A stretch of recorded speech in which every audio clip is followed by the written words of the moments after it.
se owura bi e friend Alhaji Seidu Abagre wo ye rival chief e wo Mamprusi Boko Township ho sesi a wo mayi na firi ho e wo atifin epoe mantem no nyina no efa ensusuye ahodo ya asante wura otumfo se tutu a wotoso mienu wode ho report ko dan omampani ne niema bi ahodo bi na ewo report no emu no na enro na so ye hye afisem ensem so wo mutintim nkrata akode to wo mu Facebook page no eso ya omanfo so enya bikinkan ye ne ye dan chire ede ama yetifo na wo mu se rival chief na wo mayi na firi ho nam so ma nipa binom akotutututu etuo ewo boko ene ne empotem ho no mu a yesu se nipa bi kura eprepra ewo mu na emom no saa asem yi no enya de se interior ministry no wo mu atimi enya ho abekan si so dua sesa atututuo na ekoso na ebia enipa miensa na nan ena wo mu ho aka ewo saa arehosam no emu na eye mu animsam dadasa boko ne empotem de menteme ho ase a asore ewo ho no ya de bi atena ho no mu ache ya nansemu entem asante wurade ne nan etie mu hwese enema nyina betimi akoye nti enkomodi ahodo a ekoso ewo afanunu mienu entem eye Mampurusifo no ene kusasefo no wo mu ntemu ma wo mu de report no ekodan omampani kura no ade ba ko a wotumfo recommend ye anasa committee no wo mu recommend ye ewo saa enkrata ne mu ene se owura ya ye frɛ no Alhaji Seidu Abagre ya wono no eye rival chief ewo Mampurusi ho no ebe ya wo mu ema ne mfiri ho no mokore ese wo tukura firi boko ho na mmom no na wo mapedi bre foforo bi dia ma no ewo na yiri ye no ewo na lerigu na himfie kese ho na sa wo ye ne saa ebetimi aboa masomdwe atimi ayadwuma ewo boko ho na owura Alhaji Seidu Abagre no recommendations e ba ye no kora kyese aso wobekoso atena boko manu mukura no a wobetena mu te setimamuni na mmom no wonkonkotena ho se bia wo hene ya wo ho sanse wo mususu se enam saade no so nti ene de basabasa yo ne menteme ho ase na wo nti se opanyin ne betene ho ase na wobetena boko ho no se timamuni ya ebia de brebia nkita no de a wo mu nu se yade se ebetimi aboa na mmom se wo kwakotena ho se ohempopro de enya de a ebetimi aboa de asomdwe aba ewo honom enti dia aba ewo boko ene ne mpotem ne no a otumfo recommend se be ya owura no wo mo mpa adwuma foforo na de bre foforo bi ewo na yiri na tena ekese mu emfa ma no se de be ya obetimi ade ne dwuma oho na asomdwe enso ayi ne ti ewo boko ene ne mpotem wo ensem foforo emu no aban ensa akansika ya esom $200 million ya sa sika we no eye World Bank fo ho na wo monsa aso ewo ho ya eno no ba beboa se de be ya double track system ye no eye nhyehyɛ sonko ahomasua kwa so eye aban kane na wote adwam mampani ekufo do ene ne nkrofo wo mo de ba ye se nke betimi aboa ene ye se de senior high schools ahodo etimi bope so na de suafo wo munya baabi ntine bi kura nya baabi fo mtinto no anka wo mu nchichechechemu ebi ba ene ebosoma miensa mienu ntamu achi na wo mokọ na foforo nso aba na eno osofo ye ohwe homasua ensem so de ato adwa ya wo kire mu se ena no West African Examination Council ye wa yekefo wo mo nso hwe ye ekotwero ye ekoba ye se results a epie mu free ye na nya kura no wo gidi esusu se eye saa double track ne kura ka ho bi ena de saa bad performance no eba ye esanse wo hwe contact hours a wo mo edisua de ewo classrooms ahodo no esanse ebi ko na ebi abanti no wo mo hye da enya brane adaje na syllabus no anase de wo mo esase ye kire nkoda ne nyina ebi a semester kro anase term kro no ye nya ho emfa saa nkyerɛkyerɛ no emma wo mo enunti ka ho bi ena saa resource ne ba ya na niema enkoyi no na wosofo ya wo hye homasua ensam so nyamfo Haruna Idrisu wode ne nsam etu dwase abansa asosa sika botne 200 million mu a won betimi de asisi adan ye ne infrastructure bi won bebiem se de be ye betimi aboa na double track system no won ayi free honom kra na wose ko St Peter Secondary School ye no no ewo kwawu a eho kra de sesi a ye kase double track no won nya bi wo ho ya ne nyina no eye school no gina ya won asini modern bo a won mabo enunti ena enne won kra de double track no won nya bi enti wabo ma basopa ne krokro mu no de ato dwase omompani John Domani Mahama won asan enya $30 million bi every China aban ho ya eno nso no ba beboa no wo masi University of Science and Technology bi ɛwɔ da mango ne nyina no ɛba bɛboa ama homasua ensem so etimi akonkan yenti no.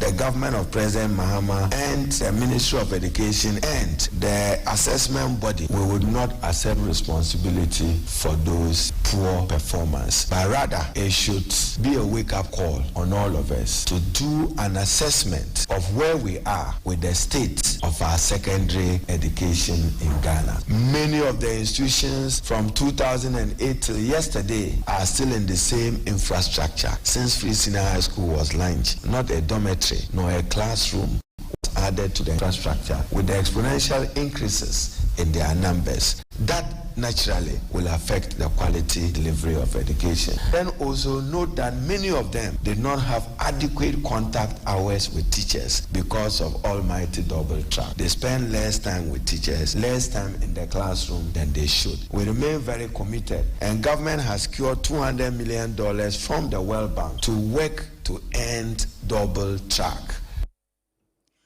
Ene ya yekoti esesie yi eye oman sofo ya ohye ehumasua ensem so ononyamfo Haruna Idrisu wo ensem foforo emuno asenkafo ne akwantufo a na wo mapake niema ne anuane bode abode emu akuafo ya na wo niema nso eka ho bie ya na wo nyina enam free elubu eko enchi kwan no eso atoye mantemu na wɔn de wɔn nneɛma akɔ atoyɛ tifi mantam ani ebronya breyi na enipa binom atimi anya nnuane na wɔn de adi bronya no wɔn nyinaa aka akɔ kakɔn mu esan sɛ akonya ɛda elubo ɛkɔ enchi no enyenyenyenyenyenyenyenye enti wɔn kyerɛ mu sɛ trucks ahodoɔ ne abobo yayi a na wɔn alodi bɔdeɛ atosodeɛ ne nneɛma ahodoɔ ɛwɔ mu no saa nneɛma no nyinaa ɛkɔka ɛkwan fifinti wɔbayɛ Facebook page no ɛso a sɛdeɛ na nneɛma sifa yɛ ɛwɔ kwan no emu no sɛdeɛ kwan no enye kora teche sɛ som kyɛ we kora deɛ ka no ɛkɔ a enye yie enti ne nyina akɔtim yɛ no wɔn se wɔn di aban ho yɛ yie pa sɛ big push project ya wɔn de abai akwan hodo bebre no wɔn abobɔbobɔ ɛwɔ mu nanso saa elubo empotem hɔ no mu ne enche kwan no wɔn aka da bi aban hyɛ ho bɔ enso wɔn ba enya deɛ sɛ wɔn yɛ nia wɔn aka no anasɛ bɔhyɛ no wɔn di so nam so ama ahokyere pa edi ahokyere de ebi ato omanfo ye wo empotem ho na wo mu anu wo mu kita wo mu nuane ene wo mu niema ede ekɔ atoye tifi mantem ho a wo mu kɔka akwan mu no ebi ene nsɛmtwɔfo ekasai. Video there also when we read the next spot is even worse than this. More than 200 people. You look at there's no way. Christmas Eve, with just the hope of going to find something, go and sell their produce so they can enjoy Christmas, buy something new, eat something well for their family, together with their family. Look at it, more than 200. I was underestimating because already more than 100 have gone, and you can see the crowd ahead.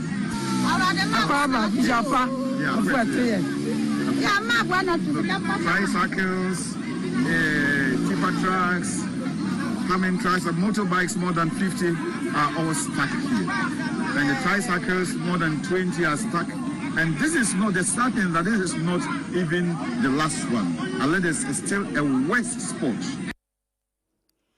Enti wei eye omanfo bi a ekuafo eka ho ya no omo alodi wo mfudie ede ekwa atoye tifi mantem a wo mkoka akwan finfin ena yete se wo mo ekasei yetoa premto bronya kase boyi eso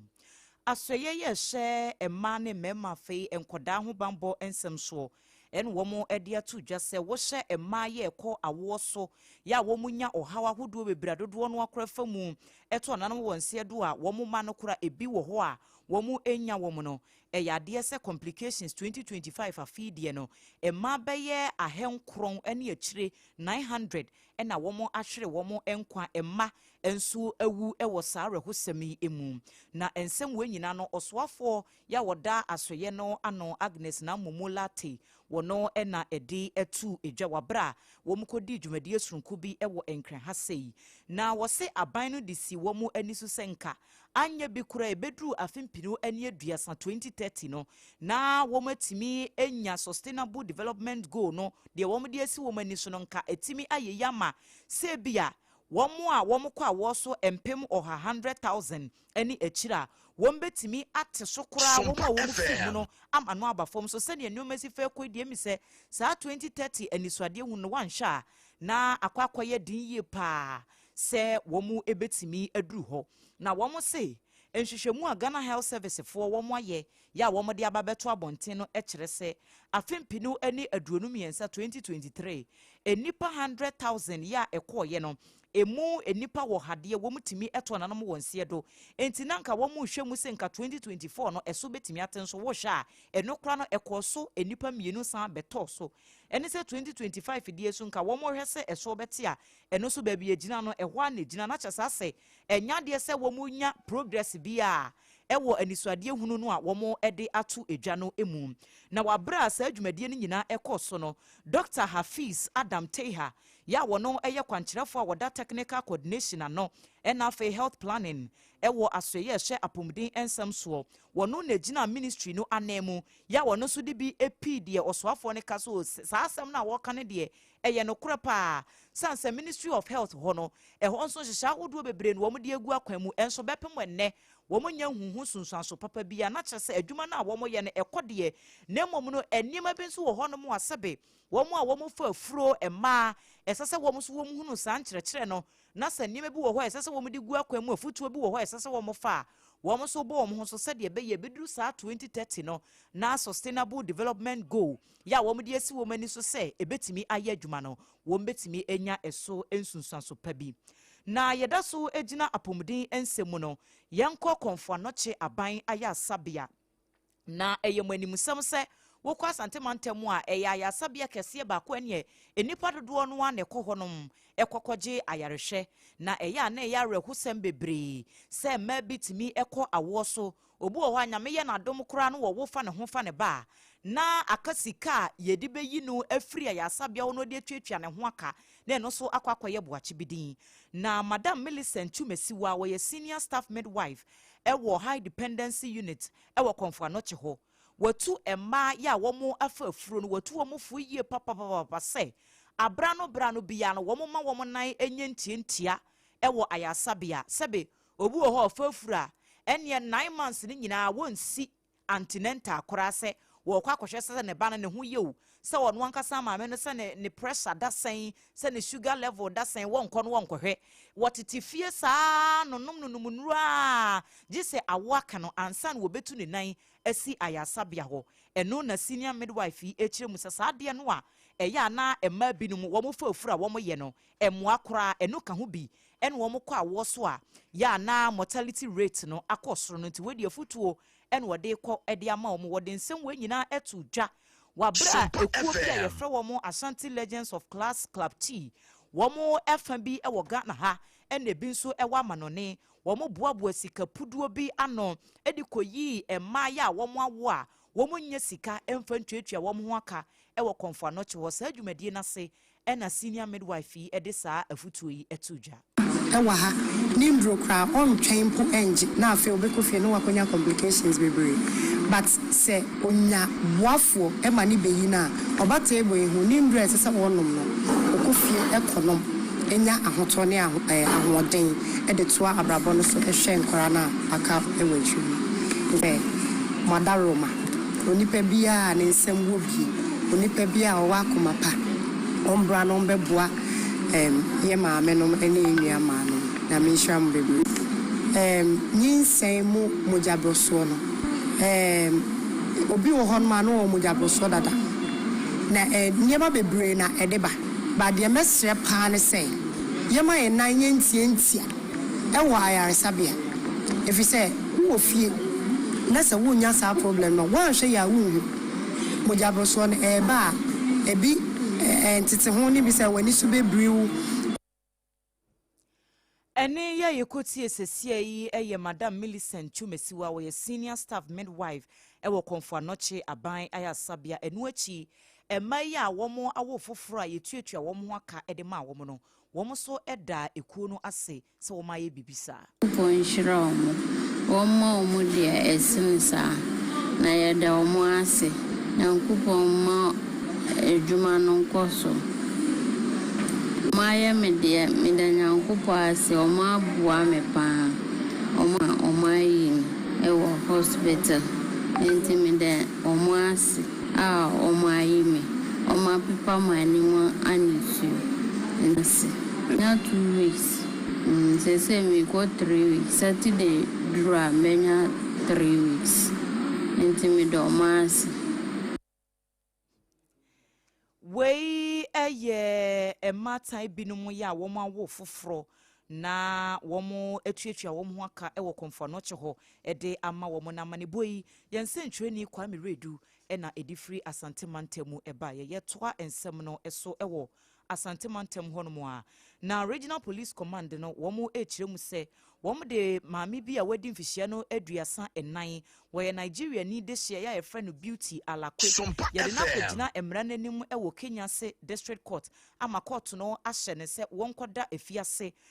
bosome maku edunum 15 months na chese afe ene bosome miensa na maami ni boni a wo ye nyina ene se yeso ono ankasa ne ba bamu a ya wadi mfihia no enwotwe atete ni ekwan a wode akoda no afaso ewo duase no eyade bi se ehadwene pa na nipa ba ko ne ne twemu wabra asem no si ye ne kobo assembly member owo empotem honom amane se sei na maame no ede ye ne ba na ne se onim se eba nkoda atete ni ade a dosifo nso wo mudi muntintiman yie pa ensi Kenya se district domestic violence and victim support unit eye dosifo atena ye ewotafo pankrono division eho ne ye reporte asem no ede ma wo mo so ede ne yechire ede ma circuit court a ewotafo ye de maame no ekogina emra nanim toto na no penyina na wote edwam Festus Fovi Nukunu ena wodi etu dwase maame no eyade a wagye ne mfomso atomu na wo msan hye ye kora se wontue sika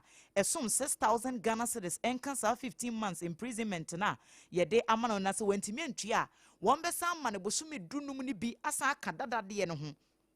na kyese ayeduasa asa agoragoro maame na nya sika na ntua enti ye hwa ena wo mo ka no se Central prisons ewo Kumase wonko no wonko hye ne jail term no ase ewo ho na dosufo fasa akonya we so no mabo awofo nyina akokọ sesebe wo ba akoda ne ye wode ade na emum na ye oman no so de enti wuntimi mfa mra enhye wonsem se ede ben bone na akoda beye enti a wo be papa na ni so obi ho no de ayo tintim akoda ako achi ene ne sere ho ayaka de saa wo mo se no de yade eti amra enti se emra no eso mu a eyade se enu ebedi yi pa na ne krakra mu won kratai mu no wo mo de atu dwase se maame no wono so esan wa akoda bi a wadi emfihia no enkron enti wo mo mienu nyina wo mo hwe se dosifo ebemma wo mo enkyerɛkyerɛ na se bi a psychologist bi kra ne yebefa na wo mo ama nkoda ne kasakyerɛ na wo makoma etimi ato wo yemu a na wo makoma abafom na wo mo wi asa baba won wo Nigeria ni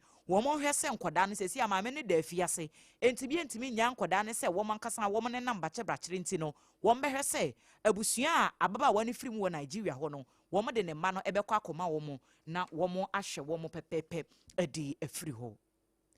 SOMPA 106.5 FM Accra so enie premto breka sebo eye bronyade e na yeda so a ye kenkan ede emamo ye to so ewo ensemfoforo emu na principal ya woda Techiman Technical Institute ano eye Owura Alfred Boha wode atudwa ya wo kiremu SSC ano aban ede abase TVET eye technical vocational education ene ehu training no wo mo hye mu kina yie pa ye omanfo no kora kon do a na edo se wo mbetimi de wo mo ho ahye santetie bi a etisa mu na emom no oba Techiman Technical Institute hono mo a eyade se wo mo ho akire wo mo yie pa bia ya yede ema nkoda no ntete no ehwa na ye dormitories enti wo mo de ho ko school ekosua de anopa enwumre no wo ma park wo mo ho agu baabi na wo ma san ada ho wo se yade bia ehadwene na wo mo de adesrede eto aban nim mensini assembly no ne enwumaku ahodo ebi wo mo nsem se adaworoma wo mo meye wo mo emmoa se de be ya homasua ensem so no ebetimi agina brane Tra, ye ni hwe school ni de ground zero, but the way yankrofo ni age TVET education no. Nipa bebre no wabe na so yentumi yenni infrastructure nti. Only 500 na this year yetumi ye den 501 ni yetumi ye den. Ye fai. Nsi yehia classroom, dormitory, workshop, bungalows, SC and then ICT labs and then administration ni zama other auxiliary nkonwa ni bus ni bibia na yetumi am school no. School na ba ya kondo. Dodo na wo pese wo ye den. What do one body but TVET education? The infrastructure na wabe den e de amahin. Abusua nipa yate ne ni sesia yi eye Owura Alfred Bohad wono ena eye principal Odate Chiman Technical Institute ano enu achi Owura Philip Opon ya wo ye kane MC ewo Tichima ho wono so echirem se wono na penso kora no wo AC classroom block bia nanka wo mo de ya desua bia wo mo emantete nanso wase woje adwuma no ehokọ ye nima bebre wo hono mo ato sini enti se aban etia so ye ya ehwe humasua ensem so a wo mo nhwe so wo beto to nima se de be ya institute no wo besan asi wo mo dadamu ebiem ye ba se be hwe ndema be ne hia school na yenso ne be ba ha nyina enye eyi ye be hwe na men kasa nkire students se ba bia o mo wo no enkire se wonni school dan na se wo free ba bi na ba technical emwa we ase education nyina ne technical ho na wo wi a ukura won sa no duma bra na ese koka brofo bebre oka brofo wie na wantumi anya hwe a afomfa aduane ma table so na mo mutumi ka brofo wie na otumi de won sasa ne yebi ono ne kire se wa kwenti na wo hwe nipa omo ha with the current TV can say ye be hwe school yi said ye be niema ese timi ye boa school we bia no ye be ye ene ya yekoti esesia yi eye Owura Philip Opon Amponsa kane MC ewo Tichiman ena yete ne nkan na ye kai wo seprem to brekase bo ena ye daso a ye kenkan ede emamo bronya brei time heba mesha eye 3D edro tatashe ya wonya bi enonum a eboa emwapom de ho nsem etimi konkan wa wanum ato ya wontumi enidie wonya bi num a ebeboa te wanimu kama na bibia etimi akọ enkan ede amount Sara enso ena wo penoduduo etu a babie ton nro bi a wobenya bi number wo befre eye 0244 417 669 0244 417 669 Afe sompa achede bronya brei no ye kai se niema hodo ya ye de tu manimu se monfa emeboa ye mo anwa ne niema hodo ne modi kan de aba ne nyina ye nsa asomu ewo atena ye mu hanum se ne mom no ye daso a eje na ne yete ne se nyame ya domo a eye 1st January 2026 ena ye beche niema ne nyina ede ama akunafo no enti sompa branch bia eben wo ye kunani a ubetimi akọ na sompa chede no so wakọ akọje wode ne mom no se enioma no yenya nru 1st January de monkoso a emfamra enti emo anwa ntoma no empaboa no ntade no sika obibia monfa emeboa yen se de beye betimi adane akire ede amamo na donations no number ye de atudwa ubetimi ede afaso no eye 0598 559802 0598559802 and 0241272990 numbers mienu edian ebeba so eye Blessed Foster ana setara one media edia ebeba ade se ebeba beka yensa na yebeda wasi ye pa Endpoint homeopathy clinic nso eho na yeje yapomuden papa enti se ye infertility ewo ma ne memma mu prostrate ewo memma mu premature ejaculation wuntini wo liver wo kidney no so how be ewo ho a eye Endpoint homeopathy clinic call enkran hanum se spintes kwan no social signboard eho na wo matena ekese no ewo krono mabo hia so ewo kumase a ubetimi enya Dr. Dubuaten ewo ho number ne ye 0244 86 7068 0244 7068 and 0274 234321 na bibia akonkan onga bronya bremu eno ene de eno ye nuane ahodo wo de no aduane a ekoye enti se ye stew se ye nkwan se ye jollof wo de pekakra wo stimi nam wo de apetepete so na bibia atimi akonkan FD4 agiatum onga de enya fe kra ne ba bedi ho adanse sanse edwaman so eyade se abu kasa natural mineral water eye aboju nso a ye na mabefo kwan so asonsonso ayi efini kekawa bia ade afiri mu program bia ekoso ewo omayi emu no fa serve wa hoho no wanim ebete ama waji enwonyam Kasaloma Ventures for na akofa ede abataifa enkran eho na ubehunu womo atena ye no 0206469430 0206469430 na woni womo edi enkita ho womo adaroma yedane ye ho age aboafo enkrato ye ba yede kase no ebeko amanone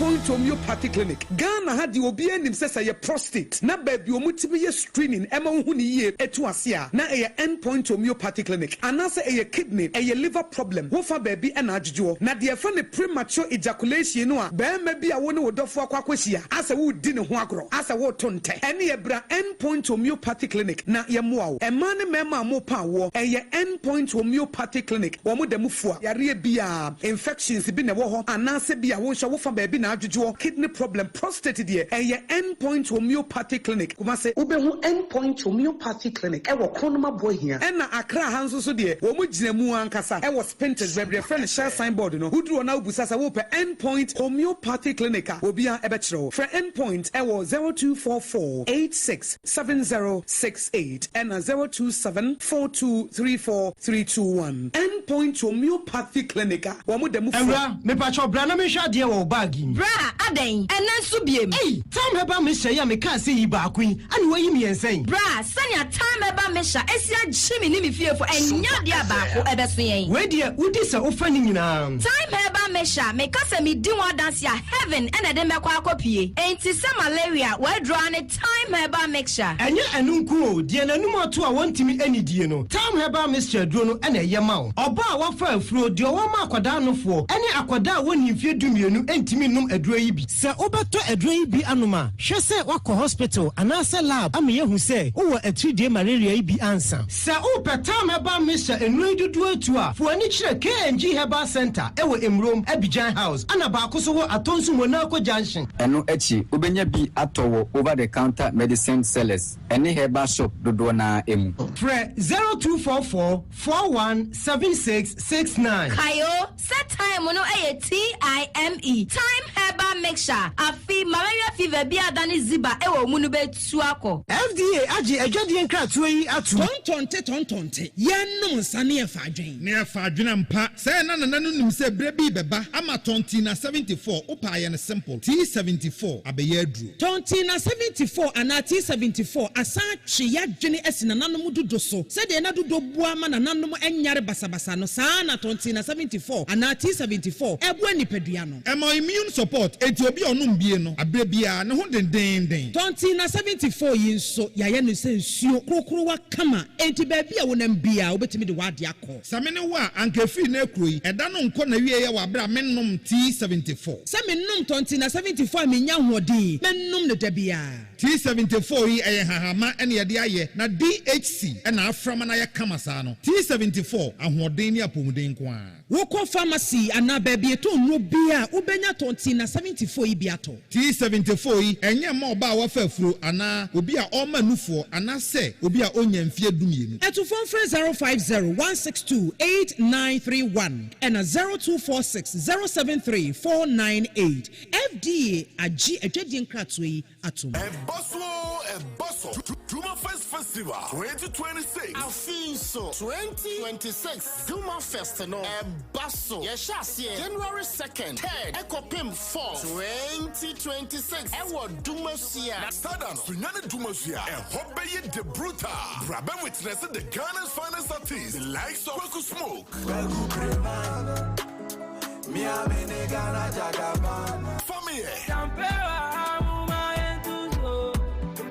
I'm Rado. Me I see me penny pa. Because sounds why I see me did. When the shade. And I cannot deny it. All for you.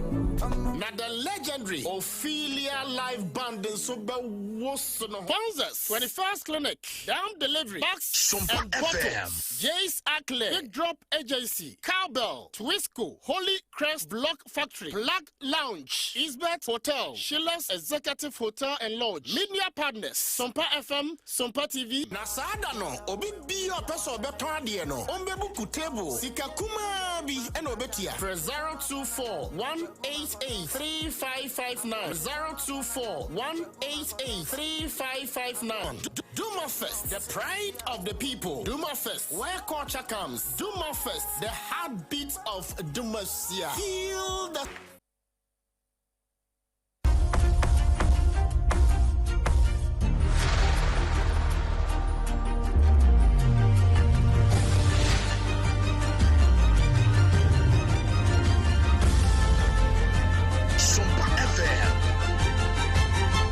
SOMPA TV, Emma Aketiapa.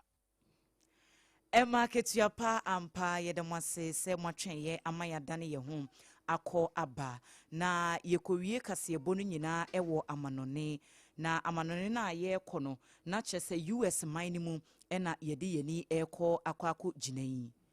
amanebo a efri honomo eba echese Democratic US representative a ye friend no Joyce Beatty wa file lawsuit be ewo court to say ebeya President Donald Trump wo munyini din free John F. Kennedy Center for Performing Arts ye no eye atena kese bi ewo honomo a womo ede ba na wotwe etwa mu se board no akọ asetena na womahunu adwuma sonsonkon ya US mampani abo enti enam niam ahodo bi a waye enti no saa Performing Arts Center no womo ede na eba be ka board no eho na enuonyam hye ya esefata no so womo ede amano eno ena Era Joyce Beatty ede etu edwa ese enipa bebre wo honom ya emrama ho kwan se womo so wombetimi di womu din atare echire na anya bi kura bibi etese no esese ekọ se de be ya mrase bedwafo nso wombetimi abobo hu no womo age atomu enya de se bibi sa etimi akonkan enti se firi prekope na womo de bibi etese ba beto amonte na asa de echinchin atwade no womafo pew womo mpeo womo ede hye womo ekon eno enti na wode sa enkrata no akwakopie mu ewo court se opanyin no ebe ya womo nyini din emfamfiri ho enso mampani Donald Trump wono so asue no aba chere eniema mu kakra eye White House ho womo de enchechemu kakra base saa center no womo esi 2007 hono mo baabi womo timi aye adwuma bomua babedru saa bere enna mampani Donald Trump so adwuma bebre no waye ede aboa saa Performing Arts Center no enti se ne womo no se no onyam hye bi ewo hono mo fata se esese womo de manoa womo de womo hunu mfonso bi a ewo hu nemom se ye de asem no akwakopie mu wo court no de wo mbehye no womo adi enhyehye so se ebre se fata mu se court no efre asem no a womo ebekọ na womo nso ensem a womo ewo ka no womo ede akwakotudwa ama bibia atimi awie peye eno so ena ye gina na awie yi ensem ahodo a yeboaboa no seprem to brekase yebo bronya bremu yede ebesom ewo sompa so 106.5 FM Accra na ekofa ye branches ahodo a ewo Ghana half na baabia Kumasi Takwatakra de techiman sunyan kranza doma na afi mankesim fonso FB ewo Kingdom 106.1 no yede ni nyina AC Facebook ni YouTube mu amoba ho nyina yeda mwase semonya bre etie kaseboi na ensema wodo a yede ba ye no na de edimo akotini bi ense asrafo ya ewo etifi do mantem boko ene ne mpotam wo mo tese wono ewo mampurusi no ebeya won sesa ne nioma nyina emfamfiri ho se de ebeya somdwie ebetimi ayiniti aban ensa kasika esum $200 million ye free World Bank for ho eba beboa na double track system no womatimi ede abawiye atoyema ntem so yede wokọ ho haw ne amane ya kwantufo womo efamu ewo elubo eko enchi kwan emfinfin so na ebi eka ho ena awiye yi ADWOA ASARE medine nyina ebesom ewo kasebo kwan so adomdum ye nase nonum ebo epa mu a yebesan ba betena se na